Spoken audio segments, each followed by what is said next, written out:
wabarakatuh. Kembali lagi bersama saya Luciana Anis NIM 1967-2010-03. Seperti biasanya, video kali ini yaitu membahas mata kuliah yang berjudul dengan topik konsep dan teori modernisasi. Namun yang menjadi dosen pengampu di mata kuliah ini yaitu Mirionisme Arisif, SIP, MSI, dengan mata kuliah Pemikiran Politik Negara-Negara Berkembang. Oke, kita masuk ke dalam pembahasan yaitu konsep dan teori modernisasi. Apa itu konsep? Pengertian konsep adalah istilah yang dapat dipakai untuk menggambarkan sesuatu objek secara abstrak untuk mengkategorisasi atau mengklasifikasikan sekelompok objek dan ide atau peristiwa. Konsep adalah suatu abstraksi dari ciri-ciri sesuatu yang mempermudah komunikasi antara manusia dan memungkinkan manusia untuk berpikir. Konsep juga dapat didefinisikan sebagai sesuatu yang umum atau representasi intelektual yang abstrak dari sebuah situasi, suatu akal, pikiran, dan suatu ide atau gambaran mental. Pembahasan berikutnya yaitu pendapat mengenai apa itu konsep menurut para ahli, yaitu menurut Soejadi, pengertian konsep suatu ide abstrak yang bisa digunakan untuk pergolongan atau klarifikasi yang umumnya dinyatakan dengan serangkaian kata atau istilah. Dan menurut Aristoteles dalam bukunya yaitu Teori Konsep Klasik, Aristoteles menjelaskan bahwa makna konsep adalah komponen utama dalam pembentukan pengetahuan ilmiah dan filsafat pemikiran manusia. Ciri-ciri dari konsep itu terdiri dari 5. Yang pertama yaitu konsep ini bersifat abstrak dan gambaran mental dari objek, peristiwa atau kegiatan. Kedua, secara umum konsep adalah kumpulan benda yang memiliki sifat atau kualitatif. Dan ketiga, konsep bersifat personal. 4. Konsep dapat dipahami dengan belajar dari pengalaman. Dan 5. Arti konsep bukan pertanyaan tentang makna kata seperti dalam kamus, tetapi lebih luas dan berbeda. Pembahasan berikutnya yaitu beberapa jenis-jenis konsep, diantaranya seperti satu konsep jarak, yaitu konsep jarak menguji jarak antara satu tempat dan tempat lain. Rencangan jarak dapat dibedakan menjadi 2 bagian, yaitu jarak relatif dan jarak absolut. Semakin sempit jarak antara daerah, semakin mudah komunikasi dan hubungan timbal balik. Jarak absolut diukur memakai satuan panjang, dan jarak relatif dengan perhitungan waktu, biaya, dan rute. 2. Konsep pola. Penentuan objek spasial di muka bumi diperiksa menggunakan konsep pola. Aktivitas manusia dalam menggunakan alam membentuk pola spasial tertentu. Contohnya adalah rumah dengan motif memanjang di sepanjang garis sungai. Sedangkan 3. Konsep keterjangkauan, yaitu konsep aksesibilitas ekonomi menguji aksesibilitas suatu tempat. Tersedia infrastruktur untuk mencapai suatu daerah, menentukan tingkat aksesibilitas. Daerah-daerah terpencil bisa diakses jika ada sarana dan fasilitas yang memadai. 4. Konsep aglorisasi.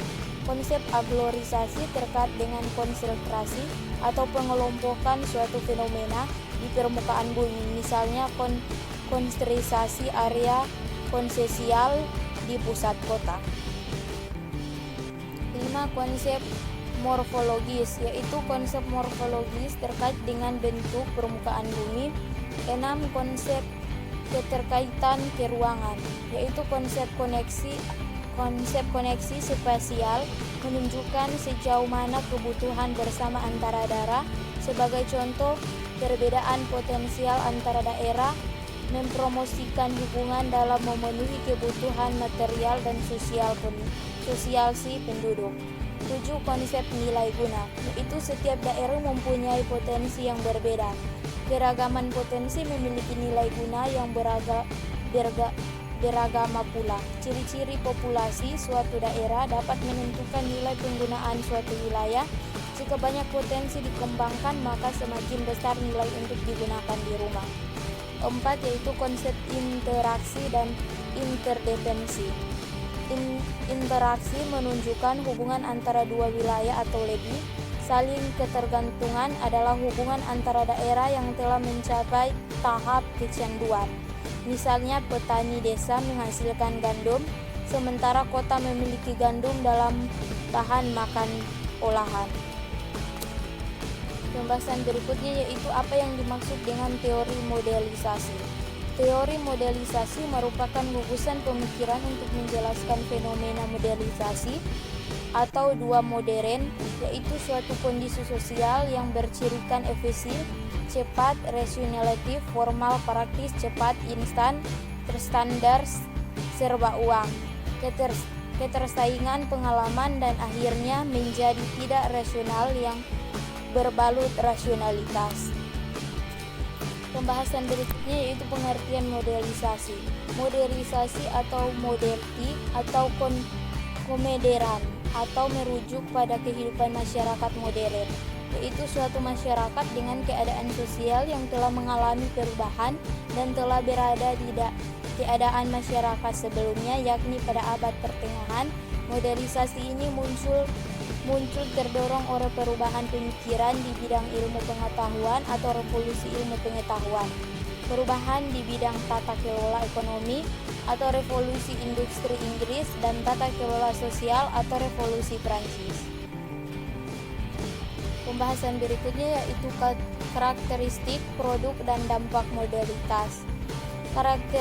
Karakter masyarakat modern menurut Ortweiter adalah masyarakat industrial dan ilmiah berdasarkan filsafat rasionalisme dan ultimanisme.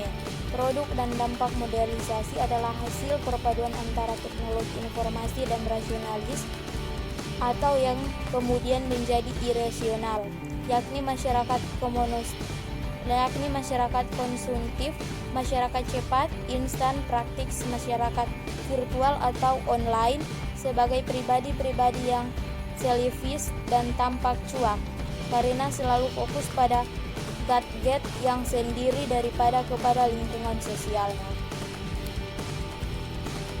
Teori tentang modelisasi. Teori tentang modelisasi adalah teori yang sosial yang memberikan penjelasan dan intervensi umum tentang kekuatan-kekuatan sosial yang telah membentuk dunia modern, yakni pemikiran modern, untuk memahami dunia modern yang berisi totalitas kekuatan-kekuatan yang bekerja dalam membentuk masyarakat modern. Teori-teori tentang modelisasi bersumber dari karya pemikiran sosiologi dari klasik hingga modern seperti Max Weber, Durkheim, Simmel, Black, Sums, Heck, dan Haskell. Kesimpulan, dapat disimpulkan bahwa teori digunakan untuk menjelaskan proses perkembangan dalam suatu masyarakat.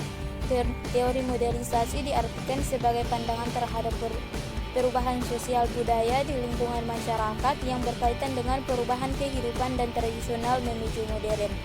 Sedangkan analisis menggunakan teori menjelaskan tentang modelisasi dapat digunakan sepanjang teori itu mampu menjelaskan realitas sosial yang bersangkutan.